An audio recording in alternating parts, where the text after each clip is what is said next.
Welcome to the show. Welcome to Still Talking Uncut podcast. I'm your host, Big Easy, joined by Master Distiller Sean Rigsby. And we're honored to have y'all here tonight. Thanks for listening. Thanks for tuning in. Sorry we wasn't here last week. Normally we blame Sean.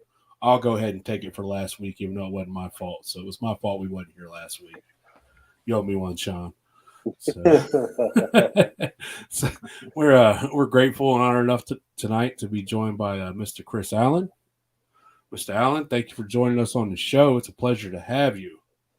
Yeah, Thank man. you for having me. It's a pleasure to be here. Not at all, man. It's pleasure is ours. So, Easy, you wanna bring us in on what you normally do? Yeah, let the guest go first. You drinking on anything special over there, Chris? Oh, I've got a little bit of great brandy right here. I kept it limited though. Oh, hold on. What'd you say it was? Great brandy. Grapes. Nice. A little grappa Great. style. I like it. Every time me and Sean hear about great brandy, man, it just brings back memories. Oh yeah, a few good ones. We'll talk Ran a about off lot of camera. liquor that summer. That was our going into retirement. Like, dude, we're running 1,000 gallons worth of liquor this summer, and then we're done. That was a few years ago, so that's come and gone. But it was a good time. All great. Yeah, it was something else. So is that something you made, or? Yes, yeah, that's something I made. I decided to leave it clear. I typically age a lot of my stuff, but I thought this time I'd bring it out clear. Hey, you got the right audience for it, so we like it clear around here. So, Go ahead. what Sean, you had an eventful weekend, and you stopped by a couple places and Yeah, man. We stopped at Tucking Reds. tried and true, man. I love old Tucking Reds Distillery out in Yellow Springs. And while I'm on that, actually, what I'm drinking is their peach cobbler moonshine. I tell you, it's if I can't get their corn liquor, their peach is where it's at. Yeah, there's only two good peaches as far as post flavored liquor that I really enjoy. It's theirs and Jimmy Jack's is I was over. gonna say I knew that Jimmy Jack's one was coming out, man. I tried that at the Jam last year, I believe. Yep, But, and I think man, the only thing that's different about this and Jimmy Jack's, this is 80 proof, as to where Jimmy Jack's is like 40. It's more of like a liqueur. yeah, They're both good, but yeah. Anyway, so we went there and went to a few wineries, or a winery, and then the distillery. you was at the Bella. Was you at the Bella Dayton? Yes, sir. Yep. Nice.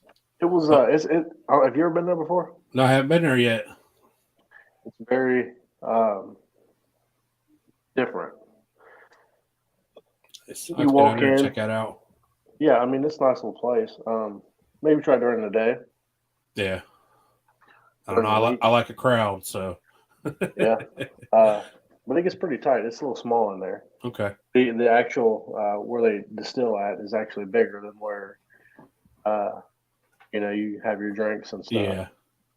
You gotta have all the room for the magic. So I had to go down to Portsmouth Saturday for a football game, and I stopped in Bainbridge, saw our buddy Christopher Lewis at Pabst Hilltop Honey and Distillery. Man, that place was wild. It was really cool. I was like, dude, if I'm driving to Portsmouth, I'm going right through Bainbridge. Yeah. So I went ahead and stopped, and I got me a jar of his old his Knock 'em Stiff. They talked about a couple weeks ago, blue corn with rye. And I tried it, and I'm like, man, it's a little hotter than I think 100 should be. And, me and Sean are talking. He's like, bro, it's that rye. I'm like, you're right, man. You're right. So it's real nice. That the blue corn gives it a good sweet, and then that rye's got a nice little heat on the back end. So he's got a nice little setup. Yeah, it was beautiful in there. He's got that still, and he had it fermenting, and I was like, he's like, pop that open and see it. I need a stool to look in there, and I'm like, yeah, I don't. I totally wanted to finger bang his mash because that's my thing at a distillery. I'm going to finger your mash. So good time was had by all. But yeah, we talked for a little bit, and I didn't get to try much of his liquor because, like I said, I had a football game down in Portsmouth an hour and a half later. So I tried his Knock 'em Stiff, and I'm like, man, let me get a jar of that. It was great to meet you, man. I gotta go. I'm sorry, but it was awesome to meet. It was awesome to meet Chris in person. So good times. Yeah. So, Chris, talk to us about your just the grape. Well, what got you interested in doing that? Is that your favorite thing to do, or? Well, grape's one of the ones I do kind of regularly. It's I do things in a rotation, and grape, apple, peach, occasionally something like that tends to fall into that brandy spot. But grape's definitely one of my favorites to do.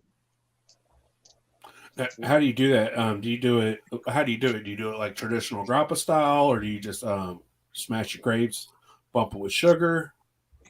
Well, that's one of the reasons I love working with grapes, is because I don't normally have to bump it with the sugar. Mm-hmm. Usually I'm shooting for, around, 60, 1.060 on my gravity there with a brandy somewhere in that neighborhood. And I usually hit it right on the money when I do grapes. And I just smash them. Smash them. And, can't beat that, man. You use all the juice. Yeah. You use all the juice. Do you let it natural ferment since you're using grapes, or are you? I don't usually know. I know that's something I actually want to experiment with this summer is using a little bit more wild yeast from specific fruits that I use, but typically right now I don't. I just I usually use KV 1116, what kind of like the EC 111 or 118, and that was designed for white grapes, and it works pretty well for me. Good. So how long have you been messing around with liquor? Did you start out trying to make a distillate, or did you try to make beer or wine, or? No, I went right off the bat. One day I decided I'm going to make whiskey, and boom, off I went. I started with whiskey. I didn't realize at the time that conversion was considered to be advanced by some, and so I just went straight for it. My first whiskey, I mean, it turned out okay. I got some out of it, but I made the mistake of using amylase and the commercial amylase, and I didn't know about beta at the time, so my yield was pretty low. but I got something. That's what counts in the end, right? That keeps the excitement going. Yeah. Always something, always learning, So when you do like your all grain mashes like that, do you like to boil your water then dump it over the grain, or do you like to actually cook your grain? I actually cook the grain. I've done it both ways, and I can see advantages to going the other route. But typically I go for it right on the stove. Yep. There's nothing wrong with that. I do know. It seems like a lot of people, when they're just starting out, if they don't have real good direction, they'll scorch their grain by cooking it instead of warming up the water, shutting the burner off, or dumping the water over. But yeah, it's there's definitely upsides to both, I feel like. Yeah, I think so too. I mean, when you dump the water over, I guess holding the temperature is an easier game, that's for sure. So do you ferment on grain or off? Well, I mostly do on these days. I used to do off. I did off for years. But it's there. That's there's advantages and disadvantages to that too, because I'm using a 6-gallon fermenter. Usually I'll use 2 if I'm running 2 or 3 depending on what still I'm running. And so if you do it on the grain, you definitely lose space in that fermenter. So off the grain's got some advantages, but on the grain does I like the way it carries the flavor. Yep. It's very, and that's one thing too. Like, um, what is the group that you mainly post in? Moonshine. I made it, put it on here somewhere. Yeah, it's moonshine and then a colon and time for a new shine. Uh, Yeah, I really like what you do, man. You're always posting questions and get people's input. That's I, a big thing. Well, I appreciate that. When I started the group, I didn't know what I was doing. And I've kind of tried to hone it down.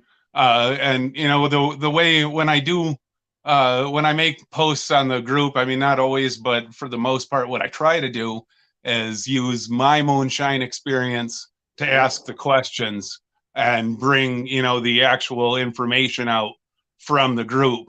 That way, instead of getting it from one person, we're getting different angles to the same question, and we're not drawing on just one person's experience, but multiple people's. Well, see, that's what I always tell people is, if you can take, read as much as you can, and listen to a lot of people. Don't necessarily do what a lot of people do, but listen to what a lot of people say and take, a little bit here, a little bit there, and make your own way. That makes good sense to me. That's really good advice, because you'll get a little bit of something from everybody, and for the most part, it's good. But a lot of things will come down to a matter of opinion, and to figure that out, you got to do it. Yep. And everybody, as you know, you're on online, and everybody's got an opinion. Everybody. Absolutely. So, and it's funny because I don't know. People put out bad information. I don't know if it's something that they mean to put out or if it's just what they don't know. Like, you know what I mean? Yeah. Especially with like the cuts, the heads cut, the tails cut. You see so many different things. You'll see someone run a 5 gallon pot and they'll be like, "Oh, I throw a 5 gallon bucket under a 5 gallon pot." I don't know that I would do that. I don't think you and I will be drinking their liquor. Absolutely not. Smells good. Well, I love opinions online. I think, I think even I don't know, being real picky, I think that's okay. I think that's when you found your niche. When you found what you like. And I think what a lot of people do online that I wish was a little different is to it's great to have your own opinions, and that's what we're here for. That's what that's why we're out there doing what we do. But I think it's really important to honor other people's opinions, and accept the fact that it's an opinion and not a fact. Yeah. And there's so much. Um, well, and that's just it. Anybody that's trying to start, like, what's a fact? Do you listen to Alan Bishop? Do you read books? Do you listen to other people? That's why I always tell people, I'm like, look, if you're wanting just to get going, I always tell people maybe it's right, or maybe it's the wrong way, maybe it's the right way. I always tell people corn, sugar, and yeast. That'll get them used to ferment. And then once that fermentation is done, they move on to the next process. And once they get comfortable with those two processes, it's like, okay, well, maybe you ought to, try converting, going that route. And I also always do the heating up the water, dumping it over the grain, because it keeps people from scorching, not knowing Yeah. that you got to constantly stir. um, yeah, there's just so much shit that everybody can learn. Well, I they constantly, can. I Well, learn every day. they can, but one of the most important things, I think, is to be prepared to screw up. Be prepared to get it wrong, or be prepared to have it not be exactly what you wanted. You've got to start, somewhere, and that's, that starting place is where you start to fine tune the process. Yep. So when you started, what was the first mash you ever done? I did a corn whiskey. Yeah, I did all straight. I was kind of cheap because I was a little concerned about it. So I went with the corn, and I converted it with the alpha amylase there, and I left out the glucose, but there was next Did you time. did you bump the sugar at that point, or did you just let it I ride did the way it not. was? No, I really didn't know what I was doing. Okay. At that point, I was following a step-by-step recipe that I don't even know where I got it from, and it mentioned the amylase, but it didn't mention the glucose. So So have you used the liquid amylase from I haven't. say Broken Bones? Now I just ordered from Broken Bones Distillery. I just ordered the liquid, and they just started a little 3-pack deal Oh, where really?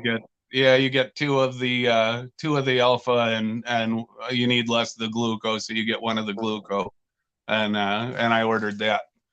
So I'll be trying that out for the first time, and I'm kind of excited about it. Man, I've never used it, but I've heard it works flawlessly. I've heard nothing but good things. I was waiting. I mean, it seems like it kind of popped out kind of big on the scene last year, and I've held off till now. So since we're on the subject of cuts and Shua, Broken Bones Distillery, um, for a good amount of time when I met Shua, I always give him shit because he ran a beer keg and he made cuts in pint jars, and he would have like 30 pint jars. He would run them filling up halfway, you know. And but I mean that if you ever tasted a liquor, I have. There is not an ounce of heads in it, and there's not an ounce of tails in it. You know, and I mean you can tell a lot of people they'll just do a big heads cut and set a bucket under it, depending on the size of the still. But yeah, his is real, and don't take this wrong way if you heard us joke about it, but it's a very clean liquor. Um, but it's just kind of an inside joke, so I was giving shit about it. I'm like, oh man, don't matter the size of the still. Oh, now you're graduating from pints to quarts.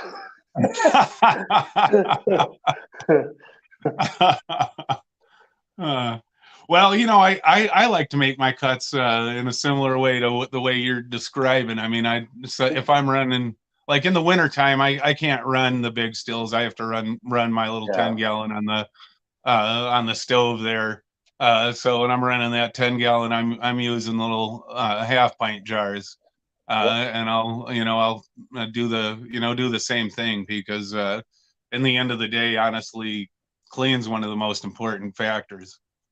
It really is. I know a lot of distilleries they'll run like if they're doing bourbons or whatever, they'll a little bit of heads and a little bit of tails. I guess is part of that. I don't know how much. I don't know much about bourbon, so I don't want to speak on it much. That's what I've heard from people that are a lot more knowledgeable than myself. Yeah. Oh, you made it back. My computer's took a shit, so I'm on the phone. Oh, okay. My bad. It's sad because the camera, I think, is a little better. That sucks.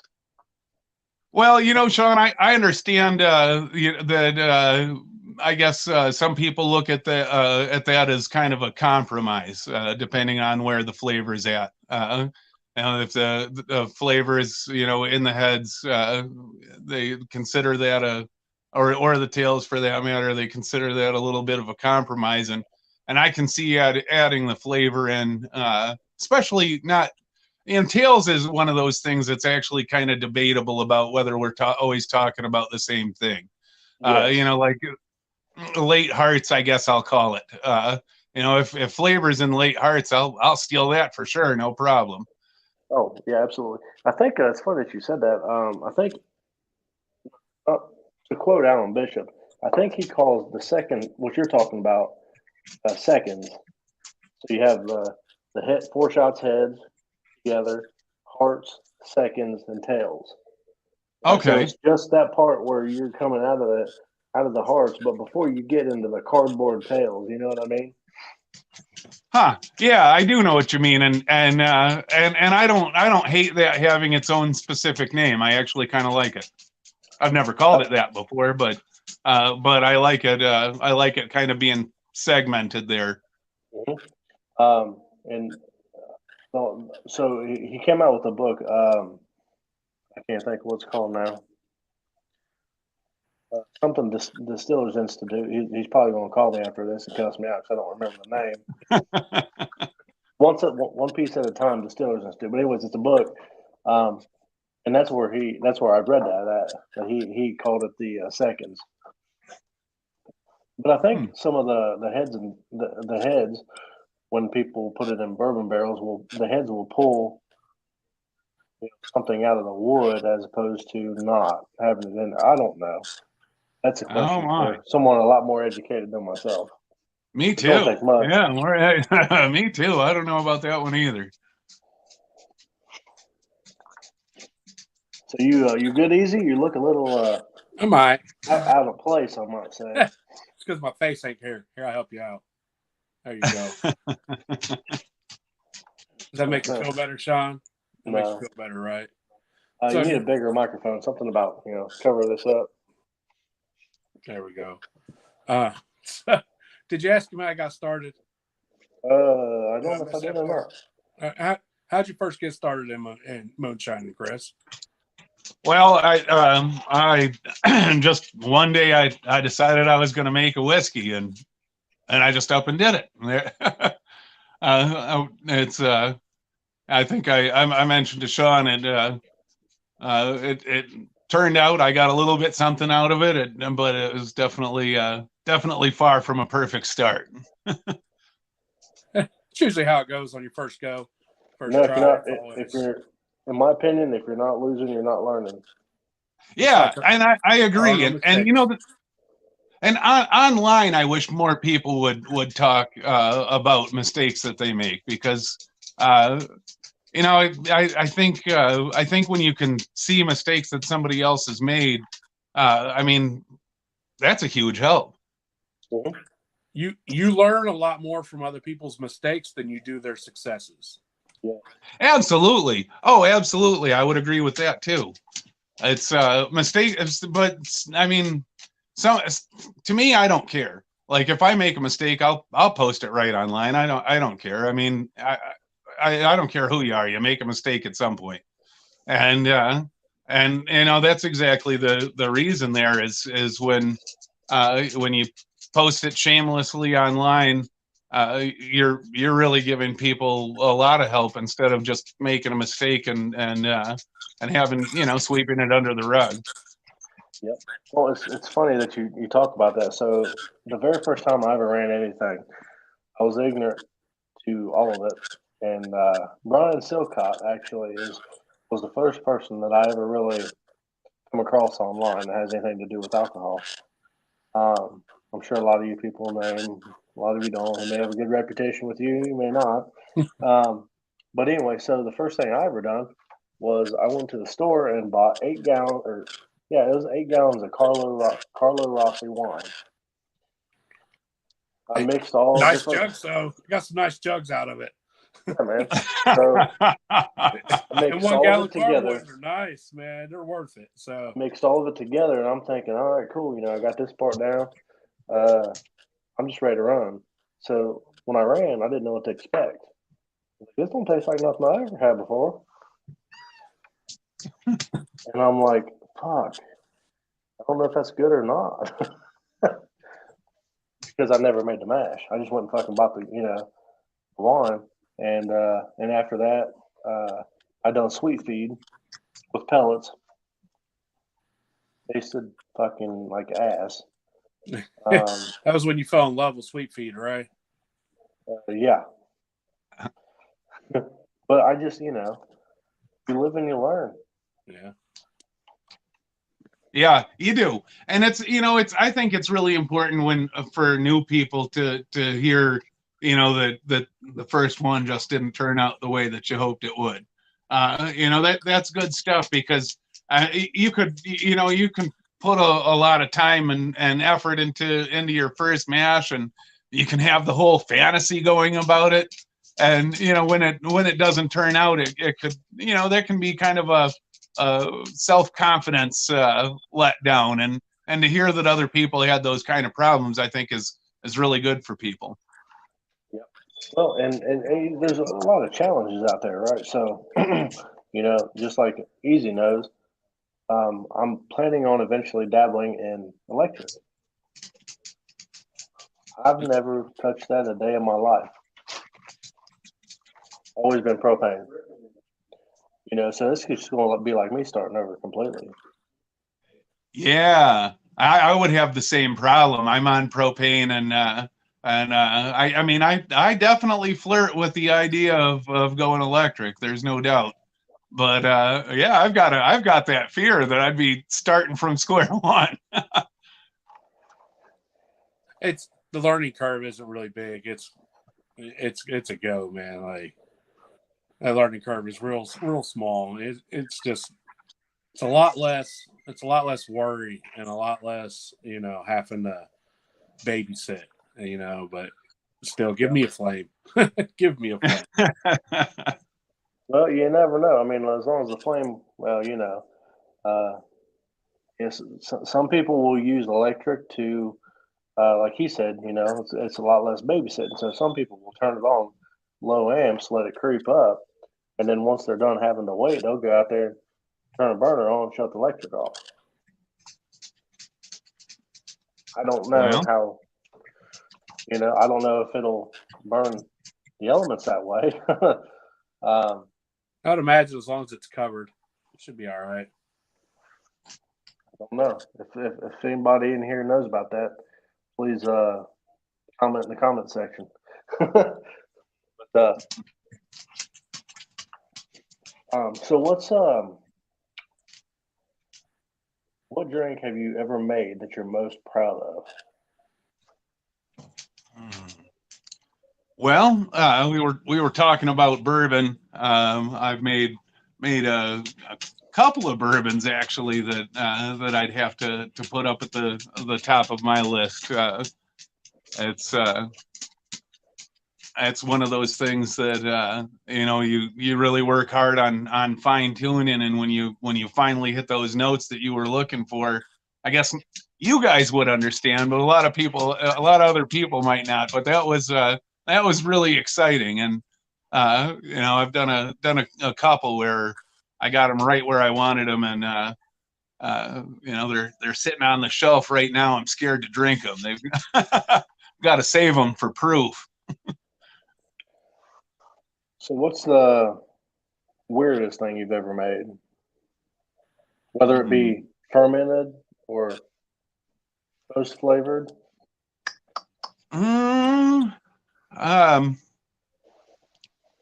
Boy, that's a good question. I think I haven't really ventured too far into weird. I've got some, and I guess it's not too weird, but I've got some plans to give the old dandelion shine a shot.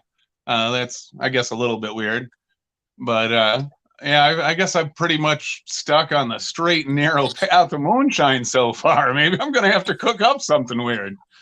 Give it a well, shot and see what you think, huh? yeah, like we were talking about our buddies Tuck and Reds. They make a dandelion wine, and it's really good. Ooh, yeah. Yeah, Well, when I and make it down that way, I'll have to give that a shot. oh, absolutely. And when you do, let me know because I'm about 10 minutes away. Oh, okay. All right. But speaking of weird stuff, you may have watched the episode. This motherfucker, or not. Um, but my buddy Tom made some yellow split pea bourbon, and it is very interesting. So I went over to his house, and we were gonna run some gin, and we were about midway through, and he's like, "What do you think about yellow split peas?" And I'm like, I don't know why. He's like, "Well, I got some." He started telling me the story because he said he got an ass load of them from a buddy of his, and he fermented it. And he said the only way I can describe it is puke on a school bus. The way it smelled during fermentation. I was like, okay. And he was like, well, he said, we don't like it. I said, all right, go get it. Let me try it. He was telling me that after he fermented it, he ran it. And he said it still had the same nose, the puke nose. He said, it tastes no different. I'm like, okay. He said, so I put it in the barrel for 2 years. He said, it's okay. It's not, what you'd hope, but it's okay. And so he brought it to me, and I tried it, and I'm like, he's like, that's terrible, isn't it? And I was like, try that again, because he said he ain't tried it in probably a good year and a half. I just handed it back to him, and he goes, some bitch. He says, mellow it out, and I'm telling you what, it is not bad. I've been surprised at how much aging will change flavor. So hearing something like that, I guess it's not shocking. That's definitely a weird one, though. The yellow split peas. So that is one that I don't know how you are, but like if I ever get anything interesting that people's giving me, which I'll go to festivals. A lot of people are like, "Here, man, try this, try that," and I'm like, "Here, take this home." And if it's really interesting, or really good, or even really shitty, I will keep it and let people try it. You know what I mean? Just because it's like, you ever had any kind of weird shit? Oh yeah, look, try this. And they're like, damn, that's weird, but that's good. Sounds like you've got a collection of weird stuff. That's that one really takes the cake. But I'll tell you what, it's very interesting. Have you tried that easy? You talking about the split pea? Yes. No, you told me about it. Man. And it's funny because, next time I see you, if you come. Could you hear me at least? Yep. Then we're good. Camera took a shit. I'll have a new camera next week. So as long as you can hear me, we're fine. Look, the show just got a lot better. You ain't got to look at me. I don't know, man, because now it's a picture of Sean over mine. So now we got double Sean's. Hey. But no, I didn't get to try the split pea. I did get to try that gin. Yeah. And I don't like gin, but man. And that's one thing. Do you like gin at all, Chris? Gin's actually something kind of new to me. I mean, like I haven't done a lot of my own gin, and I haven't really. I mean, around I guess my parts here, gin's kind of been considered like the drink of bums. So not to offend anybody for sure, but it's been off my radar. Yeah, the old bathtub gin. It makes you think. That's why I think of it. You make shit in bathtubs, and everybody was a gin drinker. Yeah. So what state are you from, if you don't mind me asking? Oh, Michigan. I'm from Lansing, Michigan. Yep, I'm right up. We're touching there, and I work in Ohio all the time. Okay, I'm sorry. Well, I'm excited because you guys have some exciting stuff on the books there, and I'm looking at like Toledo or something if some major law changes happen. Oh yeah, you talk about that SB 13, huh? That Ohio Bill 13, that home distilling, man. We're all waiting. We're all waiting. So. Yeah, that's gonna make things real interesting if that passes. Yeah, I haven't really looked to see if it's looking good or anything, but it went to like the Farms Committee to see what they thought about it, and it made it through them. So I think it's back in the House. But I think they're like, no permits required, no this, and I'm sure somebody's going to be like, hold up, man, we're losing out on millions of dollars here. We got to charge everybody a couple $100 for a permit. Not that I've done any kind of research on it, but it seems to me like they would actually make more money with that, because I probably buy more from the shelf to try to compare against what I'm making sometimes, than I even would otherwise. So I mean, if that's true of other people, they're probably making more tax dollars by doing that. You would think, but I'm sure they're going to be like, well, all these people are, we're letting them make liquor at home. They're not buying liquor from us, so we're not getting our cut of that state money because it's a control state down here. And so it's in the end, we know what it's always about. It's about one thing and one thing only: dollars and cents. Yeah, the liquor down in Ohio, that's definitely strange when you're from Michigan, because like if you're up here, you can buy whatever you want in the grocery store right off the shelf. You guys have like these secret bat caves that you have to find in the Ohio liquor stores, and they do that to keep that control, just to control it, to keep so much control over it, and it makes it easier for them to hop in and audit. Like I was talking to old Chris down at Paps, and he's like, man, they just came in here, audited me the other day, just showed up, going through my books, checking this, checking that. And he's like, they don't tell you, they just show up and do whatever the hell they want to do. And you're just like, yeah, man, take it. Take me. Do what you want. Yep. Well, but the thing is, though, too, in Michigan, recreational pot is legal, too. Yep. So it's, alcohol over here and weed over there. Up there. Toledo, that's the answer. It's Toledo, right on the border. It's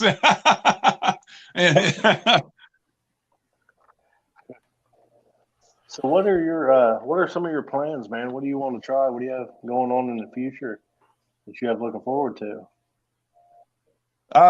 Well, I guess I guess one of the things I've been working on a book, and I've been working on that book. Was supposed to be done already, but it's I don't get me wrong. I've got money fantasies about the book, like standing on the yacht, drinking shine with my pinky out, maybe. But it's really critical to me that before I even consider putting it out there, that it's that the book is everything that I wished I had when I started. Like one of the problems with a lot of the Moonshine books out there, even the good ones, you got to read the whole damn book, before you can get started. And I think that's really, guys like you and me, we go to work. We've got to go to work. We've got family obligations, and we're looking at this as something to enjoy. Reading a 350 page book before you can ever fire up the still, I think is really discouraging for a lot of people. So I've been working on this book for about 2 years, and I've been taking really careful notes about the teaching stuff on learning stuff online, so that I can translate it into the book. And what I want to do differently with it is I want to have the very first section of the book be a very quick start, a corn liquor, and boom, onto the still, getting it going, because everything that you said in the beginning is the exact same thing that I think about it. A recipe like that's it's a decent, quick, easy lesson. It gets you the opportunity to actually make that shine that's almost as close to guaranteed as you can get, coming out, and then gets you practice on the still too, before you get started, and then it kind of leads into what I have as the next chapter, which I want to focus on, sugarhead type recipes, to sugarhead recipes. Basic rum. The next section's, the first section be small, and the next section's a little bigger. Work with some LME and some DME, and take it from there. So the book I want to have, the way I have it, and the part that I'm really struggling with is these sections, so that people, instead of having to sit there and read a whole book, can read a small section, get started, and then continue to progress on through the the Moonshine phases. And one thing I notice, that you can tell online when somebody, people, for example, they'll ask for a recipe. One of the things that I want to do in the book, to me, a recipe is, I want the book to actually train people how to think in moonshine a little bit, so that rather than looking for a recipe as a how-to guide, you're looking at a recipe more like it's somebody else's idea, and you might get your ideas from that. Kind of the idea of training people, how to think and moonshine. That's exciting, but that's challenging. And instead of being like, here's this Uncle Jesse's recipe, follow this to the T, this is what you want to do. You're talking about letting people know, like, hey, man, if you're going to do all grain, pull you out 3 pounds per gallon and start there and create your own stuff. If you're going to do fruit, then maybe 2 to 3 if you don't want to use any sugar. And so, I can see, it gets them interested. Like you said, get you interested early, get you interested quick.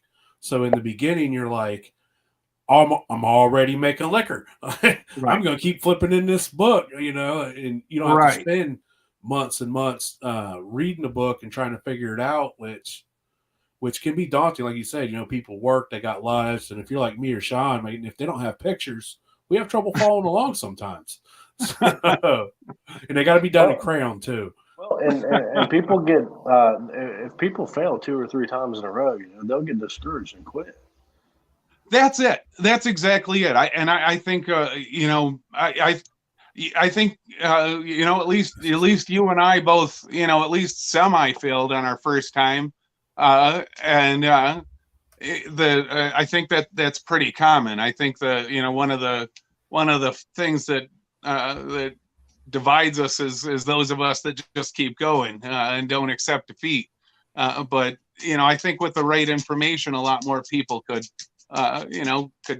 feel that excitement of moonshine, because I've never had anything in my entire life that I've loved as much as moonshine. So I think there's a lot of other people out there who would feel the same way. That first trip out of that still, man, that's all it takes. And if you can get somebody there quick, it don't matter if it's trash, tire fire, burnt old Band-Aids, or if it's the best thing they ever tried in their life, just seeing it come out of the end, it lets you know, like, oh, man, I can do this. I can do this, and all I got to do is keep practicing, and I'll get a lot better at it. Absolutely. They keep practicing. That's a big thing. It's easy to get discouraged, especially if you're getting a lot of information online, because you guys know as well as I do, there's a lot of there's some people out there that aren't always so nice, and that could probably add into it too. Oh yeah, that's actually how. Yeah, if you get treated like shit early, you're like, man, fuck this. Well, and that's crap. It too, right? Because, I really appreciate the questions that you asked, Chris, because a lot of people are afraid to get on there and ask because they've been to some groups and they'll ask a question that is not stupid, but a lot of more experienced people will be like, shouldn't you know? But so they ask a question and they get beat up over it. When realistically, they're just learning. There's no reason to be an asshole to them. Well, that's just it. With Moonshine Time for New Shine, we say that we're a learning group. So if we're a learning group, why shouldn't you be able to ask any question that you don't know the answer to? Exactly. That's and that's the thing too, just like people, if they fail 2 or 3 times, they get online and they'll, do that, and they're like, well, fuck this shit, I'm done. I'm not dealing with this no more. Because people just don't treat them right. Well, that's just it. The only reason any of us even get online and talk shine the way we do is obviously we certainly love to learn something, but learn something and have a good time. Talk with like-minded people. And that's, what I remember the first time I didn't get online right. I didn't know there were moonshine groups when I first started making whiskey. I didn't even know they were out there. I remember reading. I don't even remember what the article was. I just remember some part of it that said, look at the explosion of moonshine groups on Facebook. And as soon as I read that, I thought, moonshine groups on Facebook? And off I went. The first couple of years, I used to participate in different groups, answer people's questions, and so on. But one day, I was drinking a little too much of this, and as somebody got on there, asked a basic question. I don't remember what it was. It gave me the feeling that he was like asking for somebody to take him under their wing, and I felt bad for him, and I looked through the comments, and people were just ripping this guy to shreds, and with a little bit too much of that in my system there, I got deep inside my feelings for this guy, and I this is terrible. How could you do that to him? I hate seeing it. And I look at it like this: like, look, man, when you're teaching your toddler how to walk, you don't beat them up because they can't walk the first time, right? Right. Well, some people have this idea that you're supposed to do all this research before you ever pop into a group. But there's so much confusing information out there. I've been misled myself, different times, believed things that just turned out not to be true. And, that's easy to do. And for me to have the availability of a group with people, who have experience in what you're trying to learn and be able to ask basic questions without having to feel bad or weird about it. I don't know what kind of research you have to do before you don't know anything. So we'll never know. Well, you've seen some of the repeated questions, and I can understand how that gets a little bit frustrating for some people. But the bottom line is, if you feel frustrated with it, you can just keep scrolling. Exactly. Like, scroll on. I saw that question for the 10th time today. Oh well. And, right. If you don't like it that much, leave the damn group and go be bitter in the corner by yourself. Yeah, exactly. And if you already know it all, why are you in there? Ain't nothing for you to learn. You're just there to be a dick. Like, exactly. There's no point. I just don't get it. Like, we're all here for one reason only, and it's to master our craft and to do the best job we can. And it doesn't matter if you're doing this, if you're doing something else in life that you enjoy, it's a hobby. You want to do it the best you can. And the best you can. And what a better way than to ask somebody who has made those mistakes. Absolutely. I coached football my whole life, and I spent half my life going to camps and listening to big-time coaches like Sean Payton and Urban Meyer, Rich Rodriguez talking to them on the side, and just to hear them speak. And it's no different than sitting here and talking to you or picking Sean's brain or just sitting there listening to Alan Bishop speak. It's the same thing. There's something you're passionate about. You want to learn the right way from the people you respect the most, and you want to learn how they did it wrong. So you don't have to cross that bridge. Or when it does come, you're like, man, okay, well, I remember Sean telling me about this, so I'm going to try this. You're like, holy crap, it worked. Who would have thought? Sean knew what he was talking about. And it's just the way it is, man. It's all about knowledge gain and knowledge given. Well, and it is. Go ahead, man. Oh, well, what one of the things I wish that people would approach the online. I'm grateful to have the online situation, because I wouldn't know not even half of what I know if it wasn't for the availability of other people online teaching me things. I mean, a great example is what I remember. When I first started getting online, I didn't really understand how they were extracting sugars from the grape skins and grappa there. And I was talking with somebody about it, and the next thing you know, a guy from Italy who speaks English as a second language pops in on the thread. Not only does he explain, the whole process, but then he goes on to explain, the cultural significance of grappa in his country. And I mean, you really can't beat that kind of an education. Not at all. Like some of the things that you're able to learn from the people you learn, there are people who pay big money to go to colleges and take classes to learn the things that you can learn for free just by that coincidence to where you got linked up with the right person. Or you get knowledgeable enough to know what questions to ask. Yes. And also, that's what you guys were just talking about kind of led me to where I'm heading. I will only comment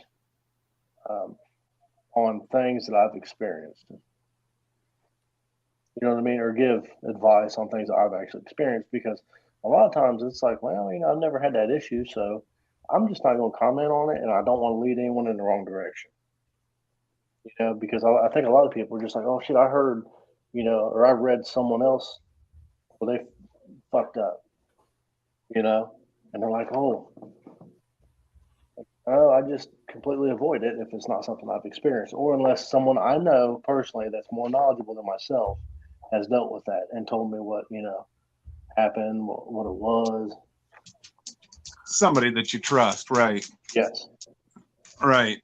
Well, I think that, I wish people would take an approach like I think, people like we do.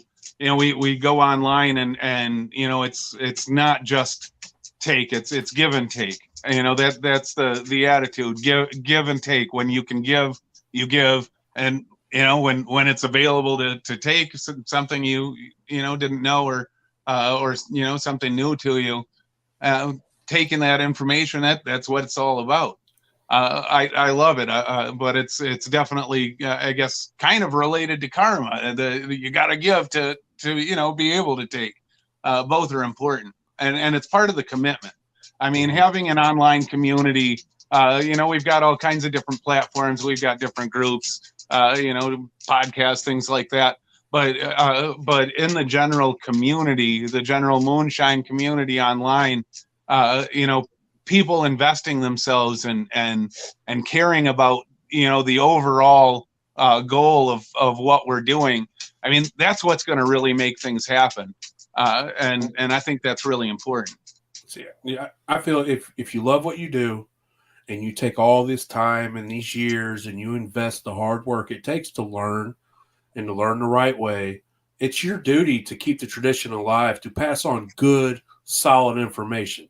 That's your duty. It's an unspoken rule, and people might disagree, but I feel like if you love it and you're passionate about it, then why not help the next person learn the best way they can and learn the right way if you can. It's kind of like being a coach, man. That's your job. It's your job to learn how to do it the right way and then to teach the next generation, the next wave on what and what you've learned and what you've experienced. And it's just, like somebody said, there's no egos. There's no room for egos. We're all in it. We're all in this for the same reason and the same two reasons. You're either here to get drunk or just to master your craft, or hopefully both. Or both. Yeah, both. That's right. Both. You can't have one without the other, But the ego ruins both of them.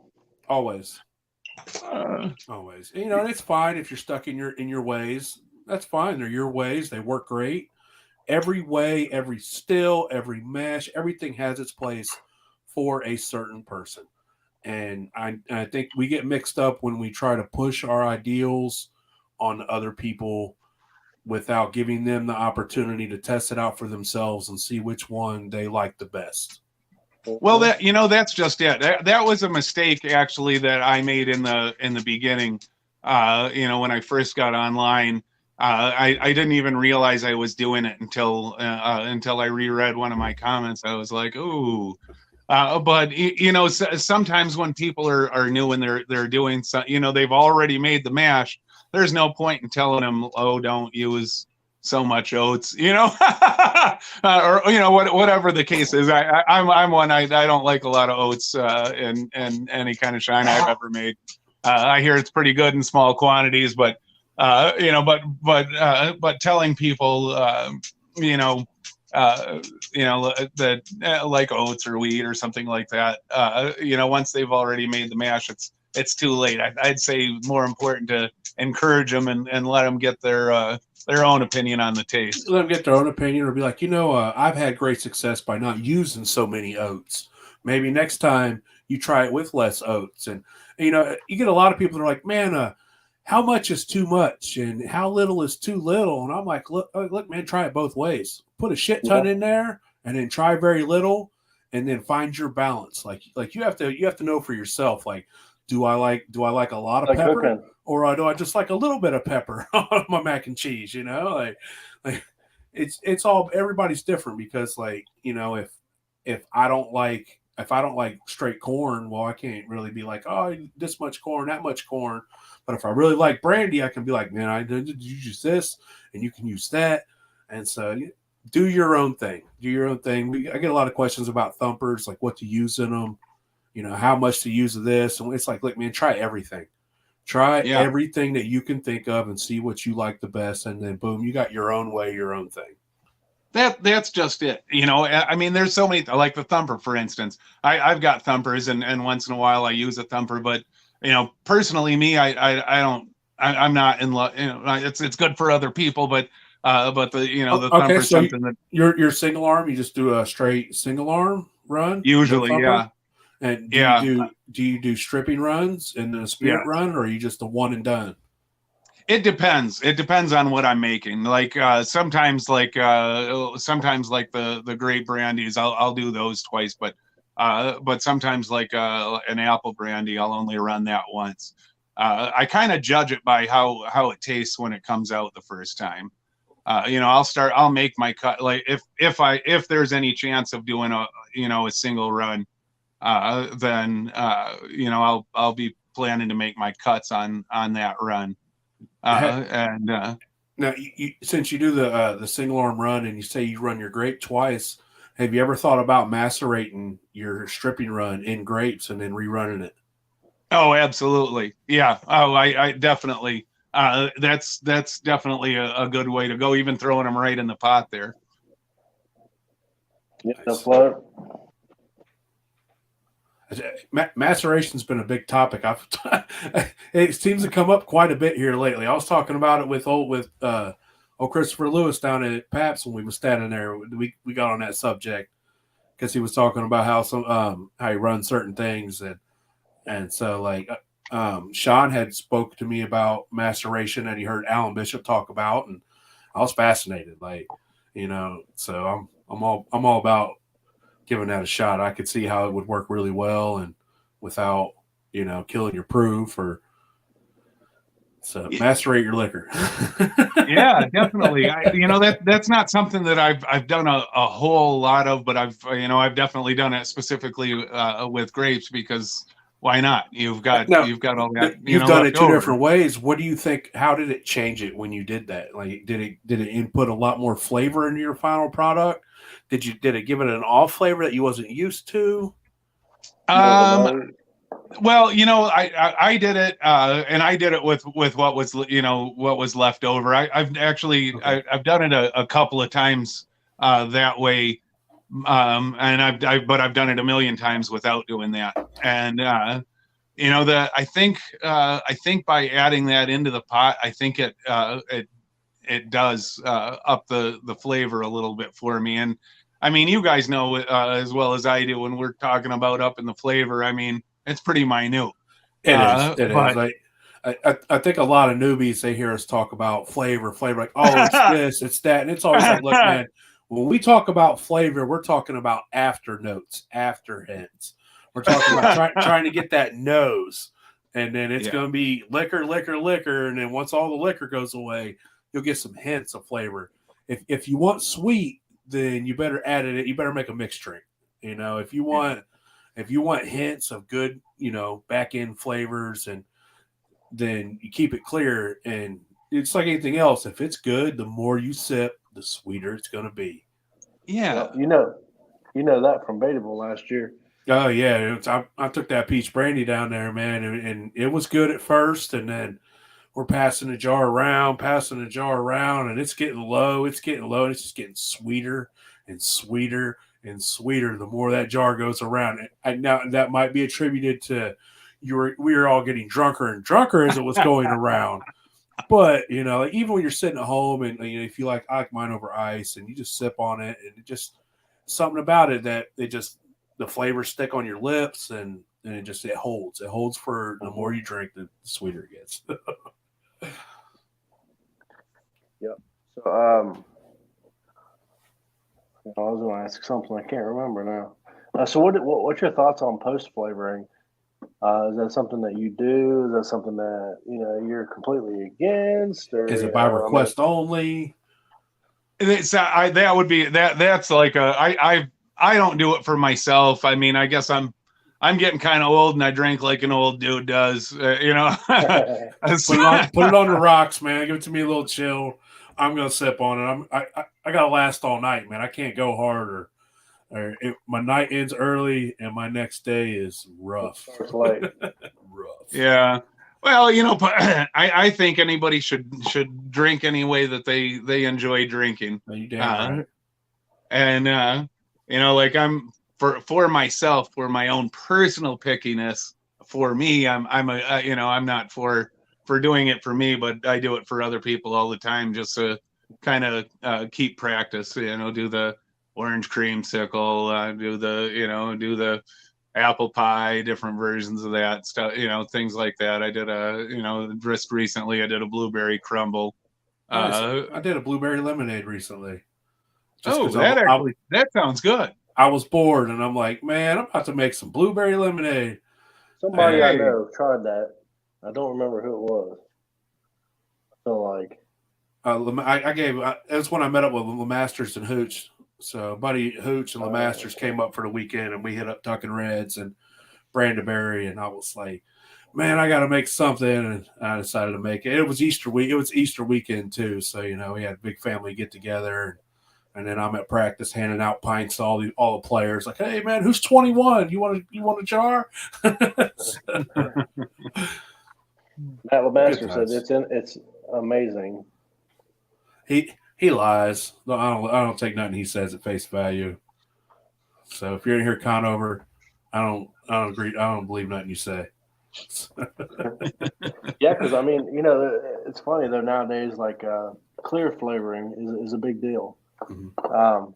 People love the shit out of that, because I think what a lot of people.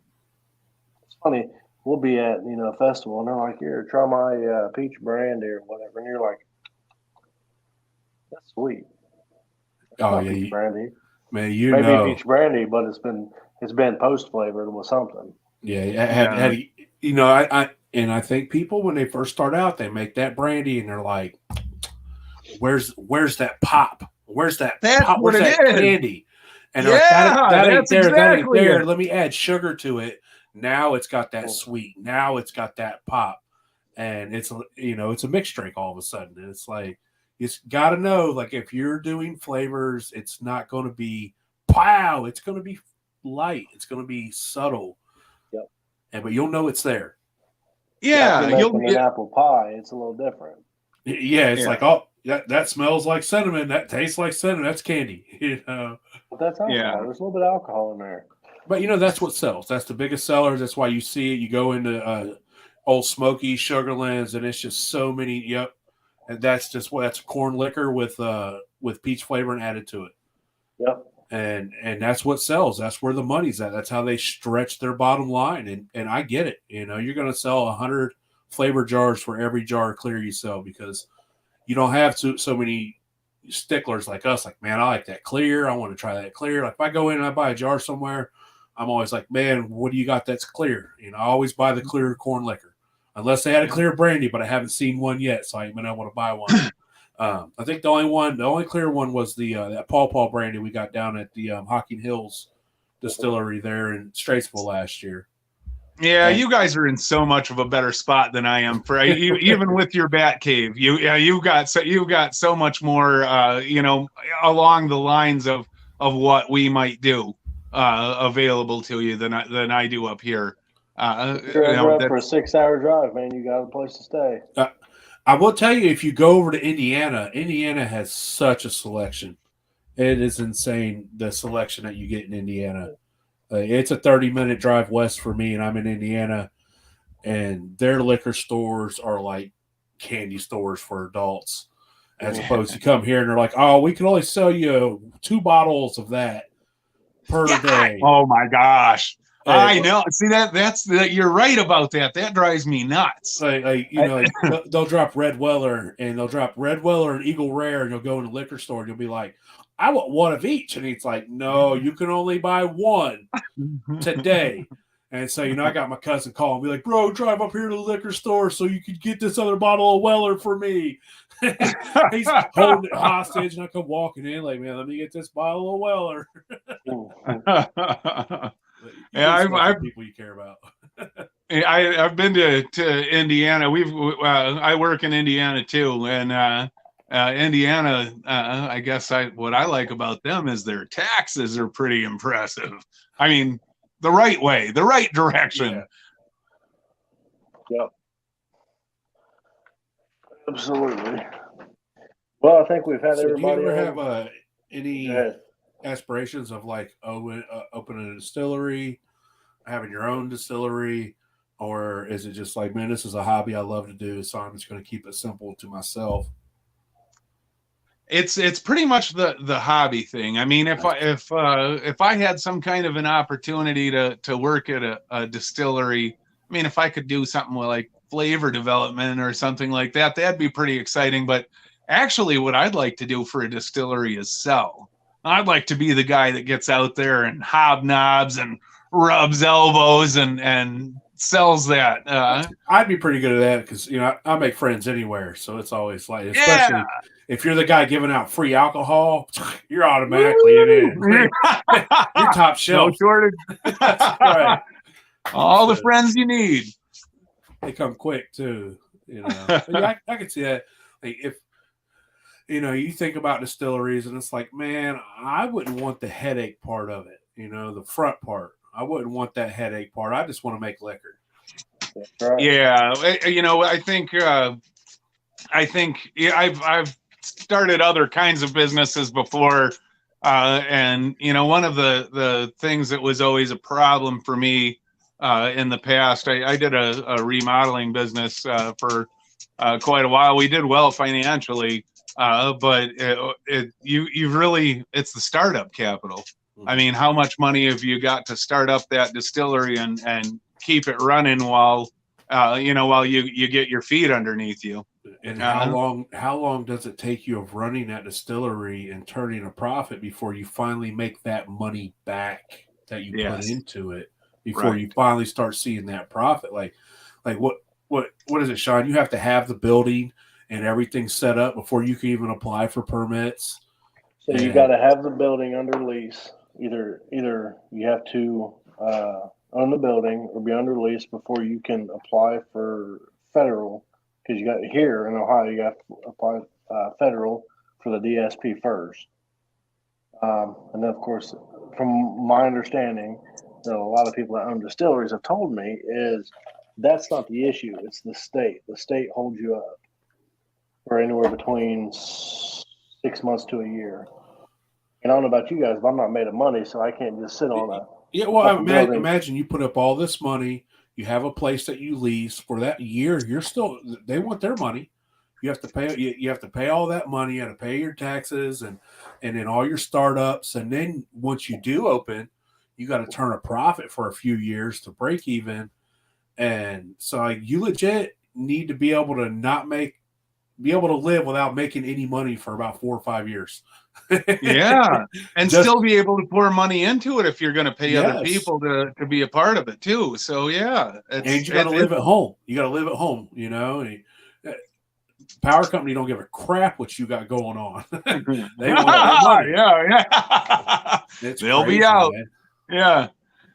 Yeah, that's well. If money wasn't an issue, opening a distillery would be exciting. But but that's I guess the only reason why I'd want to go a different route is because in reality I've tried running businesses on a dime, and it's not easy to run a business on a dime. That's for sure.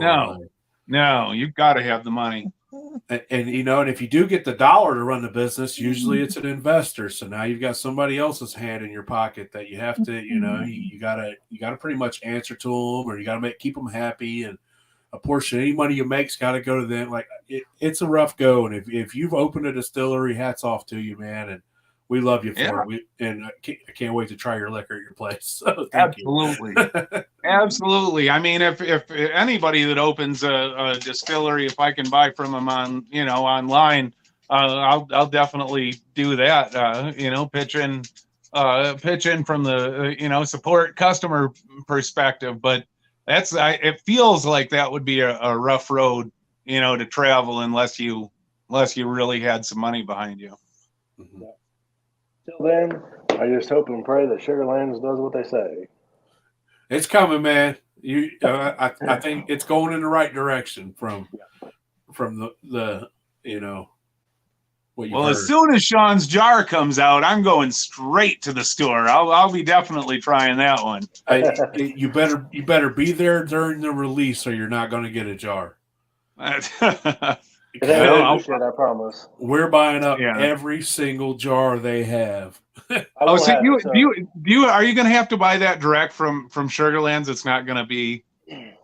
So yes. Yep. So what they're going to do is they're going to do a release date, whether I think it's going to be a Saturday, but they're only releasing it in the Sugarlands in Gatlinburg. Because they're only making so many cases. They only make so many cases. It's a limited run, so there's not enough to distribute.